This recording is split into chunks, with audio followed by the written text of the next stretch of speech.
আসসালামু আলাইকুম রহমতুল্লাহ। আমার দেখা সব থেকে সুন্দর একটা গ্রামের মধ্যে এটা, যদিও আমার দাদা বাসার মধ্যে পড়ে, আমার সাথে আছে আমার চাচা।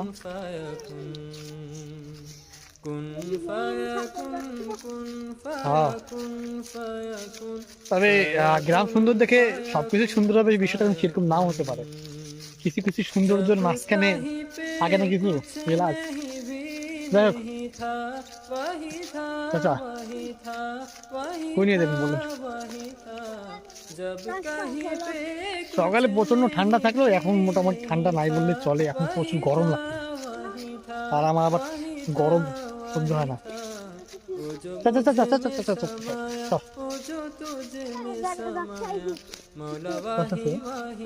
গাছ ছোট না বড়? কয়টা ফ্রেন্ড ইনভাইট করছি, ওরা আসবে কিনা শিওর না, তবে আজকে খারাপ হইতো না। রস কই সেটা কো আগে।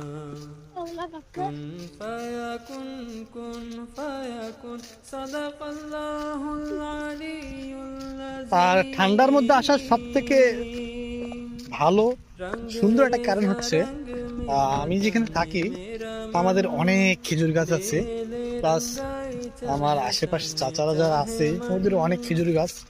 আর খেজুর গাছগুলো খুব একটা বড় না, মিডিয়াম সাইজের, যার দরুন যখন ইচ্ছে তখন খেজুরের রস খাওয়া যায়। কিন্তু এখন এদিকে গাছ তো আছে, খেজুর কো চাচা, রস কো? তবে এখানে প্রচন্ড লেভেলের বেশি কাঠবিড়ালি, অনেক কাঠবিড়ালি।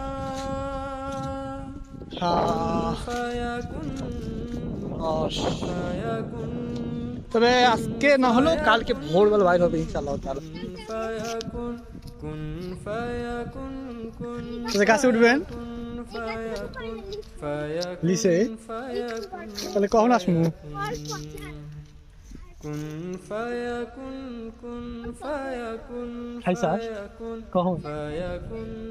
সর্বনাশ, আমি আসার আগে একটা গ্যাং আসছিল এখানে, এখানে অ্যাটাক দিয়ে দিছে। যাই হোক, খুব শীঘ্রই হয়তো আমিও অ্যাটাক দেবো কোনো একটা গাছে। তবে আমাদের মোটামুটি বলে রাখা থাকে যে চাচা গাছ তো লাগাইছেন, খেজুরের রস খাবো, ওনারা বলে রাখে খাও, যত ইচ্ছা খাও, কিন্তু নষ্ট করিও না। এই জন্য অনেক ক্ষেত্রে পারমিশন না নিলেও হয়। তবে যাই হোক, দেখা হচ্ছে ইনশাল্লাহ। আসসালামু আলাইকুম।